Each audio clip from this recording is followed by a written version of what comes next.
Today, we're going to jump into a pretty intense story from a really old letter.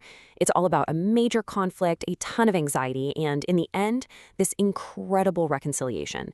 It's a real high-stakes drama about a relationship that's completely fractured and the risky, kind of crazy path taken to fix it, all from 2 Corinthians chapter 7. And, it really all boils down to a question that I think we've all wrestled with at some point. Can telling a hard, painful truth actually be the very thing that saves a relationship instead of just blowing it up for good? Let's see how this whole thing plays out. All right, so here's the background. You've got the Apostle Paul, who feels like a spiritual dad to this church he started in Corinth. But things have gone sideways. They're totally estranged from him. The trust has just shattered. And he knows he has to do something, because he's worried if they lose faith in him, they might just lose faith in everything he's taught them. So what does he do? He makes this huge gamble. Instead of showing up himself, he writes this incredibly tough letter, a letter he literally says he wrote with tears and a lot of anguish. And then he sends it off with his trusted friend, Titus, with absolutely no idea what's going to happen. Will it bring them back, or will this be the final nail in the coffin? So Titus is gone with the letter, and Paul is just left to wait. And this part is where you really see how human he is. He's not some kind of superhero apostle here. He is an absolute wreck, just consumed with anxiety, waiting for any kind of news. He describes his state of mind in these really vivid terms. He felt completely boxed in, saying he was afflicted in every way.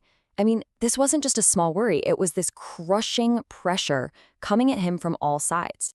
And on top of that, he's dealing with all this external drama. He says there were disputes without, which basically means he was surrounded by arguments and people opposing him left and right.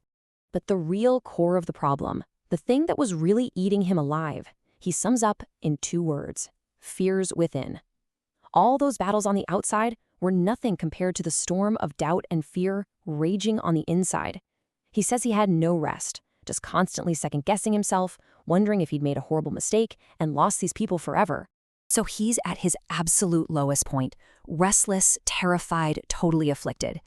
And then a switch flips. 2 of the most hopeful words you can imagine just change the entire story. But God. Titus is back. He finally shows up, and the news he brings is the best thing Paul could have possibly imagined. Paul says God consoled us by the arrival of Titus, and just like that, all that restless despair evaporates and turns into what he calls boundless joy. The report Titus gives is just incredible. That painful letter, it worked. The Corinthians weren't angry. They weren't defensive. Nope.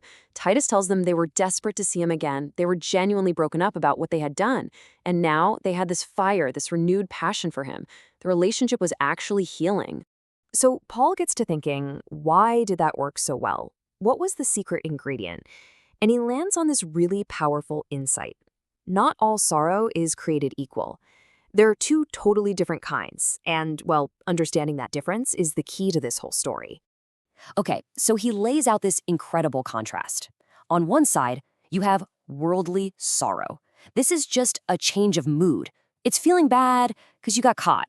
It's remorse, right? And it just leads to defensiveness or despair, what he bluntly calls death.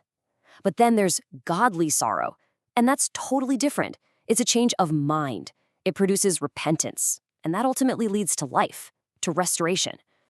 And that word, repentance, that's the whole ballgame. For Paul, this isn't just about feeling sorry or having regrets. It's a 180-degree turn, a total change of direction. It's a deep transformation that changes how you think and how you live, moving you from the wrong path back onto the right one. And the proof that their repentance was the real deal? It wasn't just in their feelings. You could actually see it in their actions. Paul saw this clear, tangible evidence, what he calls the fruits of their repentance, that showed their change of heart was legit. First, he saw this amazing earnestness in them. They weren't passive or wishy-washy anymore. Now they were eager. They were serious about fixing the problems in their community. Next, he saw a deep eagerness to clear yourselves.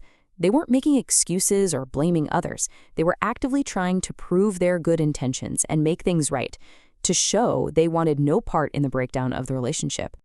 And finally, he just saw what zeal. All that apathy was gone, and in its place was this renewed passion, this fierce commitment to fixing their bond with their spiritual father. This was all the proof he needed. So you see the chain reaction, right? This painful but totally productive process, the confrontation, the godly sorrow, the repentance, the real action. It all leads to this moment. The broken trust is finally mended. The relationship is back. And here's the crucial takeaway.